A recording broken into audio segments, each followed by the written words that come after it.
Welcome to the Explainer. Okay, here's a thought for you. What if I told you that working less could actually make you more productive? Sounds kind of crazy, right? Well, today we're diving into this timeless idea of sharpening the axe. It's a super simple concept, but honestly, it has massive implications for achieving success that actually lasts. All right, so here's what we've got on tap. We're going to kick things off with this classic story about two lumberjacks. It really sets the scene perfectly. Then we'll break down three really powerful rules, inspired by some pretty unconventional thinkers. I'm talking everyone from bagel lovers to Navy SEALs. We'll get into the mindset you absolutely need to make it all stick, and then we'll wrap up with a huge challenge for anyone trying to lead a team in this crazy digital world of ours. So let's start with a really simple but powerful story about two lumberjacks. On the surface, it seems pretty straightforward, but trust me, it holds the secret to understanding the difference between just being busy and being truly effective. Okay, so picture this. You've got two lumberjacks. They both work the exact same hours, but one of them, he just disappears for an hour right in the middle of the day. And here's the crazy part. He consistently chops more wood than the guy who works nonstop without a break. So finally, the harder-working lumberjack, totally confused, goes up to him and asks, "Hey, where do you go for that hour every day?" And the other guy just says, "I go home to sharpen my axe." And that, right there, that's the whole idea. Real, lasting success isn't about grinding 24/7. It's about taking those strategic pauses to improve your tools. And that tool could be a literal axe, or it could be your mind, your body, your skill set. That's how you stay sharp. That's how you stay effective for the long haul. Okay, so if sharpening the axe is the big strategy, how do we actually do it? Well, our first rule is all about perspective. It's about training yourself to see the goal, not just the big, annoying obstacle sitting right in front of you. This next story is just perfect for explaining this. So, imagine two friends. They just finished a race in Central Park. And there's this huge long line for free bagels. The first guy, he sees the line, that's the obstacle, and he's just like, not worth it. But the other guy, he sees the free bagel, that's the goal. So you know what he does? He just walks right up to the front, reaches between a couple of people, and grabs a bagel for both of them. Done. And the lesson here is just brilliant, isn't it?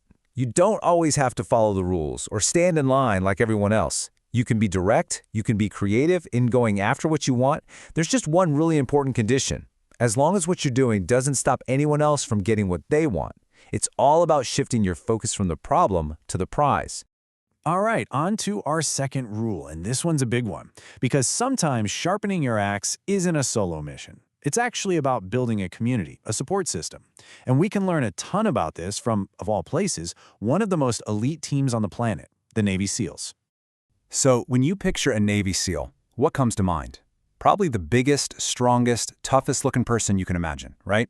Like someone straight out of an action movie. But the truth about who actually makes it through their absolutely brutal selection process, well, it's probably not who you think. You know the instructors there? They can tell you exactly who's not gonna make it. It's the guys covered in tattoos trying to prove how tough they are. It's the so-called leaders who just bark orders and delegate everything. And it's the star college athletes who've never, ever been truly tested or pushed to their absolute breaking point. Nope, none of them make it through. So who does make it?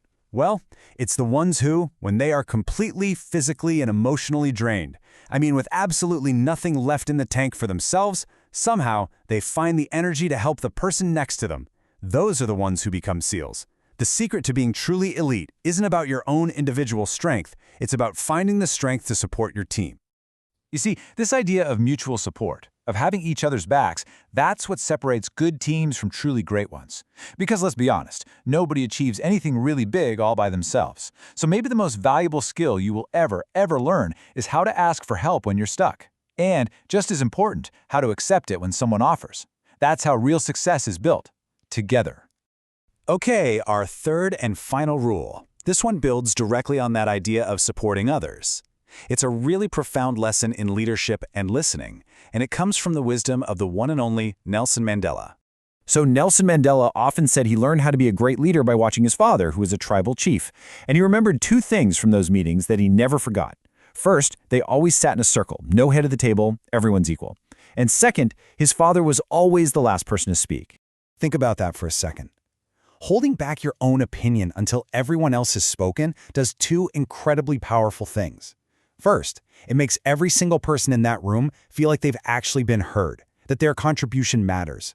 And second, and this is so critical, It gives you, the leader, the benefit of hearing every single perspective before you form your own judgment.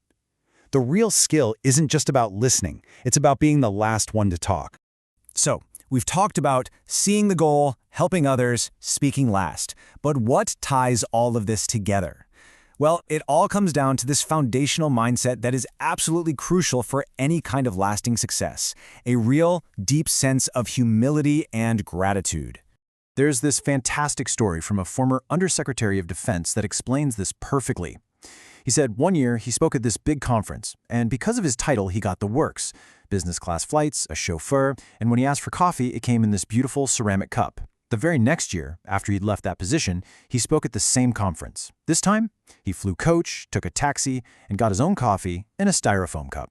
And his realization was just so profound. As you get more successful, as you gain influence, people are going to treat you differently. They'll bring you that ceramic cup of coffee. They'll hold doors for you. They'll call you sir or ma'am.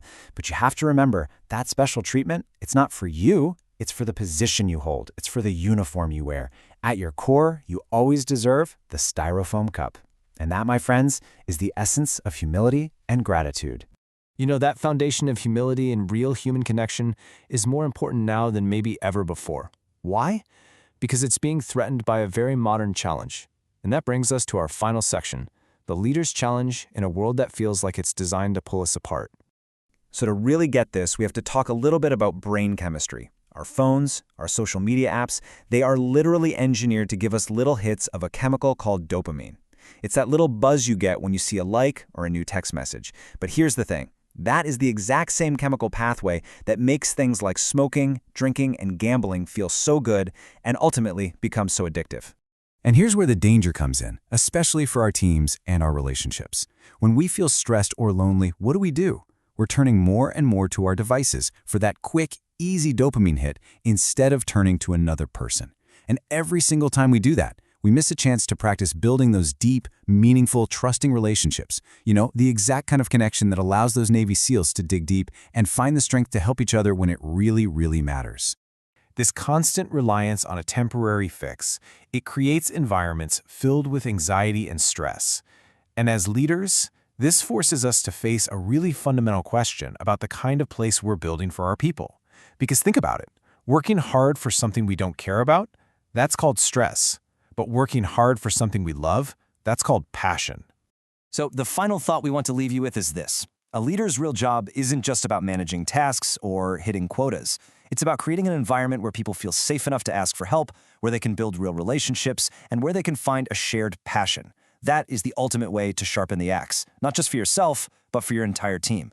So I'll just ask you this. Are you just demanding more would be chopped? Or are you creating the time and the space for your team to sharpen their axes?